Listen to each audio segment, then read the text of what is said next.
A metrópole fervilhava sob o sol impiedoso de uma terça-feira, suas ruas pulsando com a pressa e o barulho costumeiro. No entanto, para Arthur, o ritmo frenético da cidade grande era apenas uma trilha sonora distante para o silêncio opressor de sua própria ruína. Aquele homem, outrora o epítome do sucesso e da opulência, com um guarda-roupa que valia o custo de um apartamento e um sorriso sempre pronto para selar um negócio milionário, agora estava encolhido sob um viaduto esquecido, o cheiro de esgoto e lixo sendo seus companheiros constantes. Seus olhos, antes brilhantes com a ambição de um império tecnológico, agora carregavam o peso de noites sem sono e a vergonha de uma queda sem precedentes. A imagem do empresário carismático e visionário que conquistara o topo, conhecido por festas extravagantes e uma vida de excessos inimagináveis, era agora uma memória desbotada, quase um fantasma que o assombrava a cada sopro de vento frio que invadia seus trapos. Arthur não era um homem qualquer. Ele era Arthur Menezes, o nome que ressoava nos corredores do Vale do Silício brasileiro, sinônimo de inovação e coragem. Nascido sem berço de ouro, ele havia esculpido seu império do nada, transformando uma ideia audaciosa em uma realidade bilionária no setor de tecnologia. Sua empresa, a Tech Horizon, revolucionou a forma como as pessoas se conectavam e trabalhavam. Ele se moveu com a velocidade da luz, antecipando tendências, investindo em talentos promissores e, acima de tudo, irradiando uma autoconfiança que contagiava a todos. Seus discursos eram lendários, as capas de revistas eram sua segunda casa e sua fortuna era objeto de admiração e, para alguns, de inveja silenciosa. Carros esportivos, jatos particulares, iates luxuosos. Arthur vivia a materialização dos sonhos de muitos, um farol de que tudo era possível para quem ousasse. A ascensão de Arthur foi meteórica, uma lenda urbana contada e recontada em cafés e salas de reunião high-tech. Cada lançamento de produto era um evento global, cada fusão, um golpe de mestre. Ele era a personificação da era digital, o rosto do novo dinheiro que não pedia licença para existir. No entanto, o sucesso, muitas vezes, anda de mãos dadas com a arrogância. A mesma ousadia que o levou ao topo começou a ser tingida por um excesso de confiança. O brilho dos holofotes ofuscou a prudência. O início da queda de Arthur não foi um evento abrupto, mas sim uma série de decisões arriscadas, como pequenas rachaduras em um dique que, eventualmente, cederia. Tudo começou com uma sequência de investimentos exageradamente audaciosos em startups de alto risco, apostando quantias astronômicas em tecnologias ainda não comprovadas. A intuição infalível que o guiara em outros momentos parecia ter sido nublada pela pressa de expandir ainda mais, de solidificar seu status como um oráculo tecnológico. Paralelamente a isso, uma traição inesperada veio de seu braço direito, um sócio de longa data, que, em um movimento calculista, desviou fundos e informações cruciais, aproveitando-se da distração de Arthur e de sua fé cega na lealdade. O golpe abalou a estrutura interna da Tech Horizon, mas a verdadeira catástrofe se materializou com uma crise econômica global imprevista, que atingiu o setor de tecnologia com a força de um tsunami. As ações despencaram, os investidores fugiram em pânico e a liquidez desapareceu. As fundações de seu império, antes sólidas como rocha, começaram a desmoronar com uma velocidade aterrorizante, arrastando Arthur consigo para um abismo financeiro e pessoal. Para acompanhar toda a jornada de Arthur, desde o topo do mundo até a mais profunda decadência, e descobrir como uma simples mulher mudou completamente sua vida, inscreva-se no canal agora mesmo. Ative as notificações para não perder um segundo desta história de superação e transformação que vai tocar seu coração. A espiral descendente de Arthur, iniciada com a crise e a traição, não tardou a mergulhá-lo em um abismo ainda mais profundo e sombrio. Cada dia trazia uma nova perda, um novo golpe em sua já fragilizada existência. Os carros de luxo, as mansões em cenários paradisíacos, os jatos particulares, todos foram sendo liquidados a preços irrisórios, devorados pela voracidade dos credores e pela implacável burocracia das execuções judiciais. O império que ele construíra com suor e genialidade desintegrava-se diante de seus olhos, transformando-se em uma pilha de dívidas astronômicas, impossíveis de serem sanadas. A cada leilão de seus bens, Uma parte de sua própria identidade parecia se esvair. Amigos que antes o cercavam em jantares suntuosos e viagens exóticas evaporaram como fumaça, revelando a superficialidade de laços forjados pelo interesse e pelo brilho de seu dinheiro. As ligações telefônicas cessaram, as mensagens não eram mais respondidas, e os sorrisos que antes o acolhiam deram lugar a olhares de pena ou, pior, de desprezo. A solidão, antes uma ideia abstrata para um homem acostumado a estar sempre rodeado, tornou-se sua companhia constante, pesando sobre ele mais do que qualquer dívida. A dor da perda material empalidecia diante do abandono humano, da constatação de que sua rede de apoio era, na verdade, uma teia frágil que se rompeu ao primeiro sinal de tempestade. O golpe mais duro, contudo, veio da dissolução de seu casamento. Sua esposa, que outrora parecia encantada com o Fausto e a adrenalina de seu sucesso, não suportou a brusca mudança de realidade. As discussões se tornaram frequentes, permeadas por acusações e ressentimentos. O amor, ou o que restava dele, não foi suficiente para atravessar o vendaval de perdas. O divórcio foi amargo, arrastado, e o deixou com ainda menos recursos e com o coração em frangalhos. A amargura instalou-se em sua alma, corroendo qualquer resquício de otimismo. O desespero se tornou um véu cinzento que cobria sua visão do mundo, transformando cada amanhecer em uma promessa de mais sofrimento. Arthur se viu então não apenas desprovido de riqueza, mas também no de sua identidade social, sem família para onde voltar e sem amigos para quem desabafar. A adversidade não vinha na forma de um inimigo de carne e osso, mas como uma força avassaladora e multifacetada. Era a burocracia fria dos processos de falência, os formulários intermináveis, as ligações incessantes de cobradores. Era a falta de oportunidades para alguém com seu currículo, um ex-milionário que, ironicamente, se via inempregável por ser qualificado demais para certos cargos e marcado demais para outros. O estigma social o acompanhava como uma sombra. A falência não era apenas financeira, mas também da reputação. Em uma tentativa desesperada de se reerguer, Arthur tentou investir suas últimas economias em pequenos negócios, esperando que sua antiga perspicácia para os negócios ainda estivesse intacta. Comprou um pequeno estoque de produtos para revender online, tentou intermediar negócios que não existiam, buscou empréstimos que nunca foram concedidos. Cada uma dessas tentativas, porém, resultou em mais perdas, afundando ainda mais. O que antes parecia um toque de Midas, agora transformará-se em um toque de cinzas.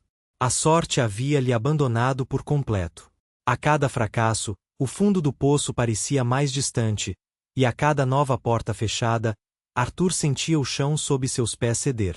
Ele vendeu o que restava de valor sentimental, pequenos relógios, algumas joias de família que havia guardado por apego.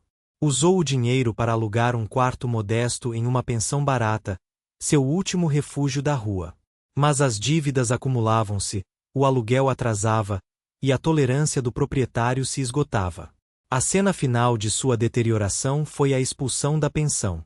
Com uma pequena mochila nas costas, contendo o pouco que lhe restava de pertences, Arthur se viu na calçada, sob um céu indiferente.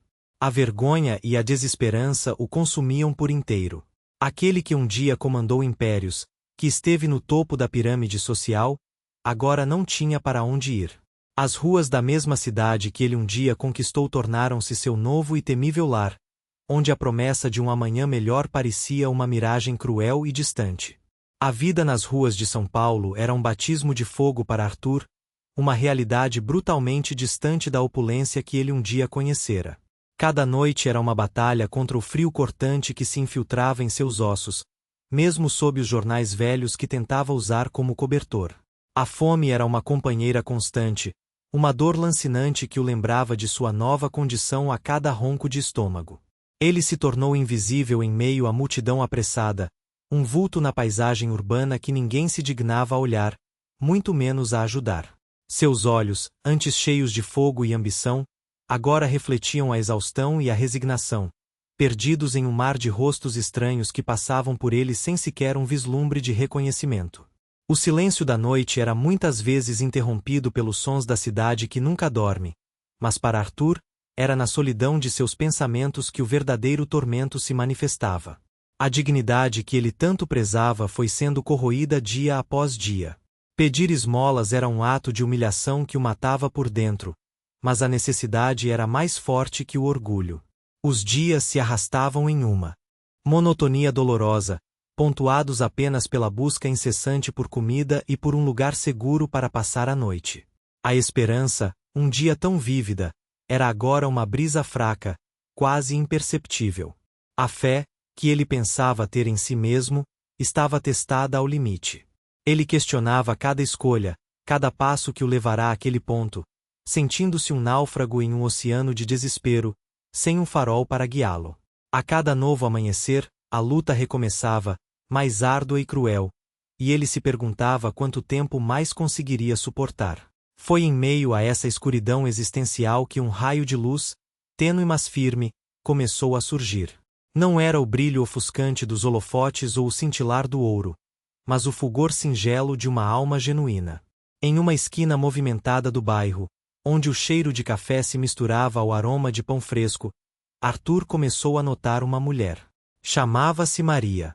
Ela era a imagem da simplicidade e do trabalho árduo, com as mãos marcadas pelo tempo e pelo esforço, mas os olhos que irradiavam uma bondade que Arthur não via há muito tempo. Maria vivia da venda de bolos caseiros, uma pequena mesa montada na calçada, seus produtos dispostos com um carinho que denunciava o amor que colocava em cada receita. Seus bolos, pães de mel e doces eram famosos na vizinhança, não apenas pelo sabor inigualável, mas pela alma que Maria infundia neles, uma mistura de tradição e afeto. Maria encarnava a resiliência do povo brasileiro, a capacidade de sorrir e prosperar mesmo diante das adversidades. Ela era a personificação da humildade, uma mulher que, com poucos recursos, construía sua vida tijolo por tijolo, com a força de sua fé e a doçura de sua alma. As poucas moedas que ganhava eram fruto de muito esforço, mas ela nunca parecia desanimada. Seu riso era leve, sua voz, suave, e ela cumprimentava cada cliente com um sorriso genuíno, como se cada um fosse um amigo de longa data. Arthur a observava de longe, um espectador anônimo de sua rotina. Pedia, quando conseguia, um bolo amanhecido, às vezes um copo d'água, e Maria sempre atendia, sem questionar, com uma gentileza que desarmava. Um dia, a fome o apertou de tal forma que ele sentiu suas forças esvaírem. Sentou-se no chão, encostado em uma parede suja, a cabeça baixa, a vergonha queimando em seu rosto. Maria, em um momento de pausa, notou o homem encolhido. Seus olhos, acostumados a enxergar além das aparências, perceberam a profunda desolação que emanava dele. Sem hesitar, ela se aproximou, carregando um prato de bolo e um copo d'água. Arthur ergueu a cabeça lentamente, seus olhos embaçados pela fraqueza e pela incredulidade. Ele esperava o julgamento, a repulsa, mas encontrou apenas um olhar de compaixão pura, desprovida de qualquer preconceito. Moko Pegway. Não custa nada, disse Maria com uma voz suave e acolhedora, estendendo o prato. Arthur hesitou por um instante, o orgulho lutando contra a necessidade avassaladora. Mas o cheiro adocicado era irresistível, e a bondade em seus olhos, um convite irrecusável. Ele pegou o bolo, suas mãos tremendo levemente, e comeu com uma avidez quase selvagem, sentindo o calor do alimento e, mais importante, o calor daquela gentileza inesperada. Maria sentou-se a uma pequena distância, sem dizer uma palavra, apenas observando, sua presença silenciosa um bálsamo para a alma ferida de Arthur. Ela não fazia ideia de quem ele fora, o império que construíra, ou a queda vertiginosa que o levará àquela situação. Para ela, ele era apenas um ser humano em necessidade, e sua resposta a essa necessidade era simples e instintiva.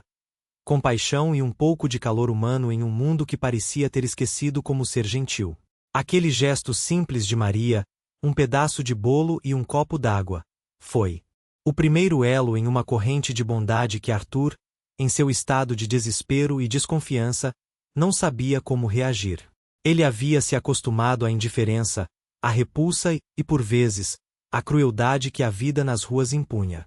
A gentileza genuína, desprovida de segundas intenções, era algo estranho e quase assustador. Seu orgulho, ainda que em frangalhos, o impedia de aceitar facilmente. Ele murmurou um obrigado quase inaudível, sem sequer erguer os olhos para encarar Maria. A princípio, manteve uma distância, observando-a com o canto dos olhos, esperando que a compaixão dela se esgotasse, como tantos outros gestos vazios que ele havia presenciado. No entanto, Maria não desistiu. Ela não o via como o ex-milionário falido, o rosto de capas de revista, mas sim como um ser humano, um dos muitos que a vida havia maltratado, merecedor de dignidade e apoio. Nos dias que se seguiram, a rotina de Arthur começou a se entrelaçar, timidamente, com a de Maria. Ela continuava a oferecer-lhe um prato de comida, muitas vezes o que sobrava de seu próprio almoço ou jantar, sempre com a mesma serenidade. Não pedia nada em troca, não fazia perguntas invasivas sobre seu passado, o que, de certa forma, desarmava Arthur mais do que qualquer sermão. Ela lhe ofereceu um cobertor velho em uma noite particularmente fria, percebendo que os jornais não eram suficientes para protegê-lo do rigor do inverno paulistano. Pequenos gestos, quase imperceptíveis para a maioria das pessoas, mas que para Arthur, em sua absoluta carência, ressoavam como sinos de esperança. Maria compartilhava histórias de seu dia, das vendas, das dificuldades para manter o negócio, do sonho simples de ver sua filha formada. Ela falava de sua própria luta diária com uma leveza que contrastava com o peso que Arthur carregava em sua alma. Aos poucos, a barreira de desconfiança de Arthur começou a ceder. A fome e o frio eram inimigos poderosos, mas a solidariedade de Maria era um bálsamo ainda mais potente. Ele passou a aceitar a comida com menos relutância, a responder aos seus cumprimentos com um leve aceno de cabeça. Ela não tentava salvá-lo, apenas o alimentava e o reconhecia como pessoa, permitindo que ele mantivesse sua dignidade, mesmo sem possuir nada. A paciência de Maria era infinita, sua bondade, um farol constante na escuridão em que Arthur vivia. Ela conversava sobre o tempo, sobre as notícias do bairro, sobre a vida, sem forçar intimidade, apenas plantando sementes de humanidade em um terreno árido e desolado. Arthur sentia-se estranhamente à vontade na presença dela, algo que não experimentava há anos, desde que o dinheiro havia se tornado seu único foco. Certa tarde, chovia torrencialmente, forçando Maria a recolher sua barraca mais cedo. Arthur, encharcado e tiritando de frio, buscava abrigo debaixo de uma marquise. Maria, ao vê-lo, não hesitou. Venha, Moko. Não vai ser o meu bolo que vai acabar com sua pneumonia, disse ela, com um sorriso acolhedor, indicando o pequeno recanto sob a lona de sua barraca, um espaço minúsculo, mas seco. Arthur hesitava, a vergonha transparecendo em seu rosto. Mas o frio era insuportável. Ele aceitou, e ali, enquanto o barulho da chuva batia forte na lona, em um ambiente de vulnerabilidade partilhada, Arthur sentiu uma necessidade irresistível de desabafar. A voz embargada, os olhos marejados, ele começou a narrar sua história, não a versão heroica dos tempos de glória, mas a crua e dolorosa verdade de sua queda. Ele contou sobre a Tech Horizon, os milhões, a traição, a falência, o abandono dos amigos, a perda da família, o completo e absoluto mergulho na miséria. As palavras saíam de sua boca como um rio represado, uma enxurrada de dor e arrependimento. Maria ouviu tudo em silêncio, sem interromper, sem julgar. Seus olhos, antes de surpresa, que não era de espanto pela fortuna perdida, mas pela profundidade do sofrimento humano, foram se enchendo de uma compaixão ainda maior. Ela não o via como um tolo que perderá tudo, mas como uma alma ferida, alguém que havia pagado um preço altíssimo por erros e infortúnios.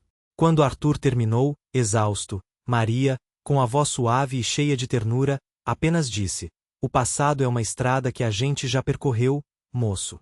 Mas à frente tem sempre um caminho novo. O importante é saber quem a gente quer ser de agora em diante." Aquelas palavras, simples e profundas, tocaram Arthur de uma forma que nenhum conselho de executivo ou palestra motivacional jamais conseguiria.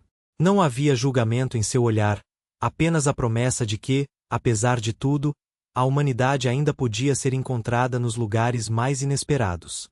A revelação não a afastou, pelo contrário, pareceu aumentar a conexão, solidificando a estranha e improvável amizade que nascia entre o ex-milionário e a humilde vendedora de bolos.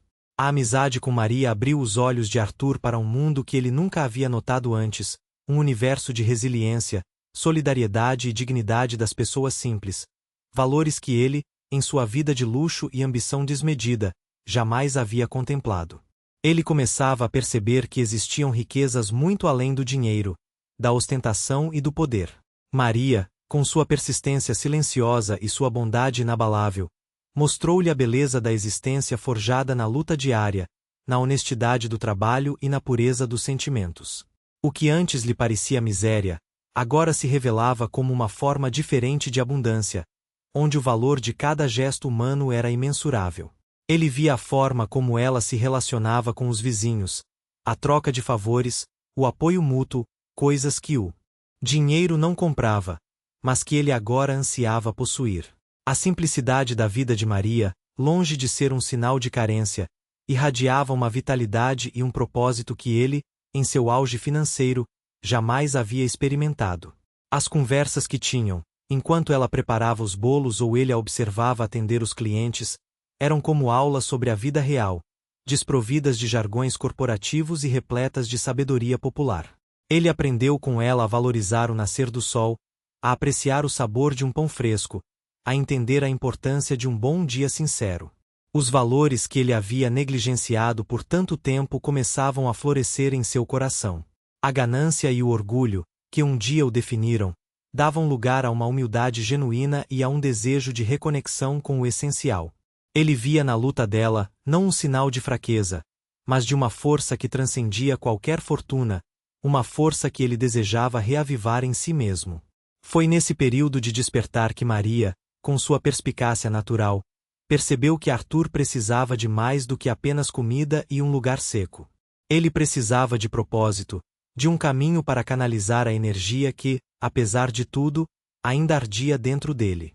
Um dia, enquanto ele a ajudava a carregar algumas caixas de ingredientes, algo que Maria normalmente fazia sozinha com grande esforço, ela o olhou com um brilho nos olhos.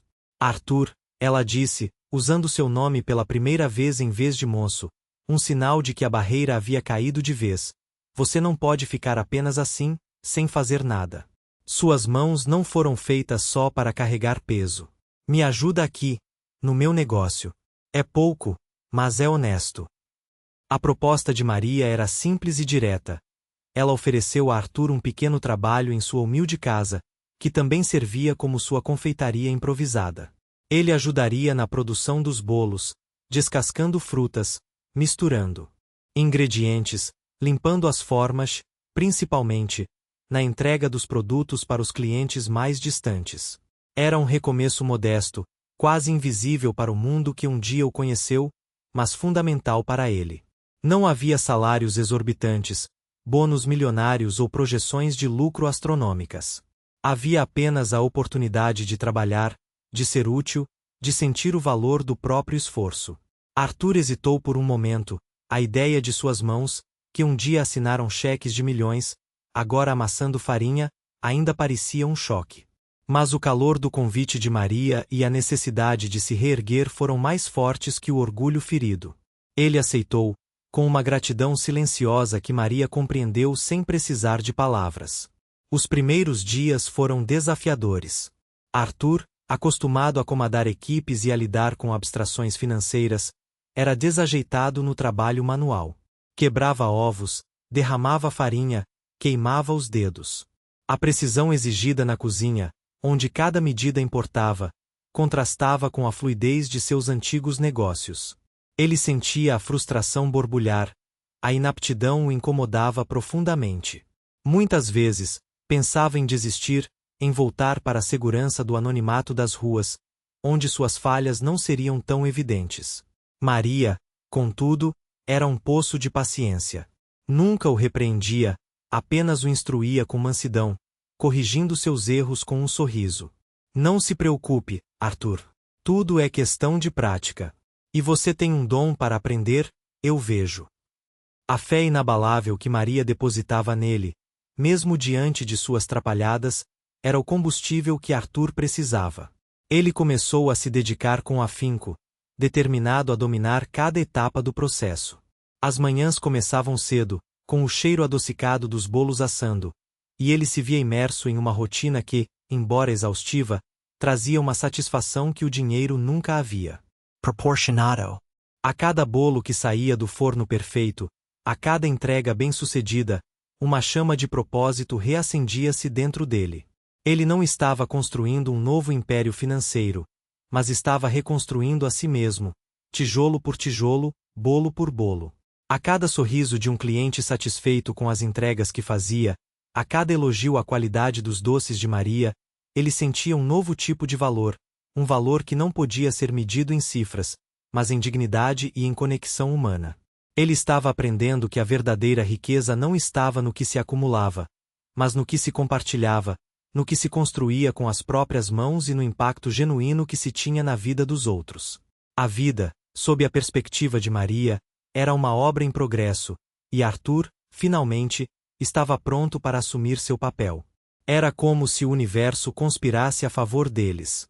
Naquele ano, a comunidade onde Maria vivia e trabalhava fervorosamente se preparava para a tradicional Feira de Sabores do bairro, um evento anual aguardado por todos, onde pequenos empreendedores locais tinham a chance de exibir seus talentos culinários e artesanais. Para Maria, esta feira não era apenas uma oportunidade de negócio. Era a chance de solidificar seu nome, expandir sua clientela e, quem sabe, realizar o sonho de ter uma pequena loja própria. Todas as suas economias, fruto de anos de trabalho árduo e renúncias, foram investidas na preparação para a feira. Ingredientes de alta qualidade, embalagens personalizadas, um banner colorido e a esperança de um retorno financeiro que pudesse mudar sua vida e a de sua filha. Arthur, agora seu fiel ajudante, sentia o peso dessa responsabilidade, partilhando da ansiedade e da dedicação de Maria. Faltando apenas 2 dias para a feira, a catástrofe se abateu. Uma repentina e inexplicável falha no fornecimento de energia elétrica atingiu todo o quarteirão da casa de Maria, estendendo-se por várias ruas vizinhas. O problema, segundo a concessionária, levaria pelo menos 3 dias para ser resolvido. O pânico gelou o coração de Maria. Todos os bolos e massas preparados para a feira, que precisavam de refrigeração e, mais importante, do forno elétrico para serem finalizados na manhã da feira, estavam comprometidos. O investimento de uma vida inteira corria o risco de se transformar em perdas irreparáveis. Lágrimas brotaram nos olhos de Maria, e Arthur, ao vê-la tão desesperada, sentiu um nó na garganta. As lembranças de sua própria ruína voltaram com força, o desespero de Maria ecoando a sua própria dor passada. Naquele momento crítico, Arthur viu a oportunidade de retribuir a bondade que Maria lhe havia oferecido quando ele não tinha nada. A adrenalina de sua antiga vida de negócios, a perspicácia para resolver problemas complexos sob pressão, reacendeu-se. Ele se lembrou das madrugadas passadas em salas de reunião, das decisões rápidas que garantiram milhões. Agora, o que estava em jogo era muito mais valioso que dinheiro: o sonho de Maria. Calma, Maria. Não vamos desistir agora, disse Arthur, com uma voz que Maria não ouvia há meses, cheia de determinação e uma centelha de sua antiga autoridade. Temos que pensar. Qual é o maior problema agora? O maior problema era a energia elétrica e o tempo. Não havia como finalizar os bolos sem o forno. Mas Arthur, que havia passado meses observando a rotina de Maria e ouvindo suas histórias sobre a culinária tradicional, teve uma ideia. Ele se lembrou da avó de Maria, que usava um forno a lenha antigo, desativado no quintal. Maria, e aquele forno a lenha da sua avó? Está funcionando? Onde consigo lenha? E podemos usar as mesas daquela carpintaria vizinha para montar um forno improvisado na feira, se necessário. As perguntas jorravam dele, o cérebro trabalhando a 1000 por hora, conectando pontos e buscando soluções. Maria, surpresa pela súbita transformação de Arthur, indicou o forno a lenha, um tanto enferrujado, mas ainda íntegro. Juntos, eles trabalharam incansavelmente durante toda a noite. Arthur improvisou um sistema de ventilação para o forno a lenha, usando conhecimentos básicos de física e engenharia que ele havia adquirido em seus tempos de startup de tecnologia. Ele organizou a produção de forma eficiente, determinando quais bolos podiam ser adaptados ao forno a lenha e quais poderiam ser finalizados de outras maneiras. Maria, com sua experiência culinária, adaptou as receitas, e Arthur, com sua veia empreendedora, criou uma estratégia de marketing de última hora. Bolos da Maria. Sabor de tradição, assados no forno a lenha. Ele mandou imprimir pequenos cartazes e distribuiu-os pelos arredores da feira. Na manhã da feira, a barraca de Maria era um caldeirão de aromas e atividades. O forno a lenha, agora plenamente funcional, exalava um cheiro nostálgico e delicioso, atraindo a atenção de todos. A curiosidade do público era aguçada pela inusitada exibição do forno rústico e pelos cartazes de Arthur. Em pouco tempo, uma multidão se formou em frente à barraca de Maria. Os bolos, assados com o calor da lenha, tinham um sabor único, defumado e ainda mais caseiro, superando todas as expectativas. As pessoas faziam fila para experimentar, e os produtos se esgotaram em tempo recorde. Foi um sucesso estrondoso, muito além do que Maria jamais sonhara. Maria, emocionada e exausta, abraçou Arthur, os olhos marejados de gratidão. Você salvou a feira, Arthur. Você nos salvou. Arthur, por sua vez, sentiu uma emoção que há muito não experimentava. Não era a euforia de fechar um negócio milionário, mas uma satisfação profunda. Um senso de propósito renovado. Ele percebeu que suas habilidades, sua inteligência para negócios e sua capacidade de resolver problemas ainda eram valiosas, mesmo sem o aparato financeiro de outrora. Ele havia usado seu talento para ajudar alguém de verdade, e isso valia mais que qualquer fortuna. O sucesso na feira não só ajudou Maria a realizar um grande passo em seu sonho, mas também reacendeu em Arthur a confiança para vislumbrar um novo caminho para si mesmo, um caminho talvez longe dos holofotes e da opulência, mas repleto de dignidade e um propósito inegável. A semente de um futuro diferente, e muito mais significativo, havia sido plantada. A visão clara de um novo propósito emergiu para Arthur. Inspirado pelo brilho nos olhos de Maria e pela gratidão da comunidade, ele decidiu que usaria suas habilidades empresariais não para acumular fortuna pessoal, mas para construir pontes e catalisar o sucesso de outros. A partir daquele dia, Arthur dedicou-se a auxiliar pequenas empresas e empreendedores humildes da comunidade de Maria, criando uma consultoria que ele carinhosamente chamou de Sementes do Amanhã. Ele oferecia orientação gratuita em gestão, finanças, marketing e otimização de processos, adaptando a complexidade do mundo corporativo à realidade de quem vendia doces na feira ou consertava sapatos no bairro. Sua experiência prévia, outrora motivo de orgulho e queda, transformou-se numa ferramenta poderosa para o bem-estar coletivo. Ele se tornou um mentor, um conselheiro, um amigo para esses pequenos negócios que lutavam para sobreviver. Ensinava Maria a precificar seus bolos de forma mais estratégica, a controlar o estoque, a investir em embalagens que chamassem mais atenção. Ajudava o feirante a organizar sua banca, o artesão a divulgar seus produtos nas redes sociais. Sua paixão renasceu, não pelo lucro, mas pelo impacto. Ver um pequeno negócio florescer sob sua orientação trazia-lhe uma satisfação que os milhões de antes jamais haviam proporcionado. Ele compreendeu que a verdadeira construção de um império não se media em cifras, mas na capacidade de elevar aqueles ao seu redor. A barraca de Maria, agora com a consultoria e o apoio estratégico de Arthur, prosperava. Ela conseguiu alugar um pequeno ponto comercial, transformando-o numa charmosa confeitaria que virou ponto de encontro no bairro. Os bolos da Maria, especialmente os assados no forno a lenha, ganharam fama e atraíam clientes de outras regiões da cidade. O sucesso de Maria era, para Arthur, a materialização de seu novo propósito, uma prova viva de que a parceria e a generosidade podiam gerar resultados impressionantes. A amizade deles, forjada nas adversidades e cimentada pela lealdade e respeito mútuo, solidificou-se ainda mais. Eles eram mais do que amigos, eram parceiros de vida, um pilar de apoio para o outro. Arthur, o ex-milionário que um dia perdeu tudo, encontrou a verdadeira riqueza na simplicidade, no propósito de ajudar o próximo e na amizade sincera de Maria. Ele jamais retornou à vida de luxo desenfreado, nem buscou reaver a fortuna perdida. Em vez disso, descobriu uma felicidade e realização genuínas que o dinheiro e o poder nunca haviam conseguido lhe proporcionar. Suas roupas eram simples, suas refeições, modestas, mas seu coração estava pleno. Ele sorria mais, ria com mais facilidade e dormia com a paz de quem tinha a consciência tranquila. As noites sob o viaduto pareciam agora uma lembrança distante, um pesadelo do qual ele havia despertado para uma realidade muito mais rica em significado.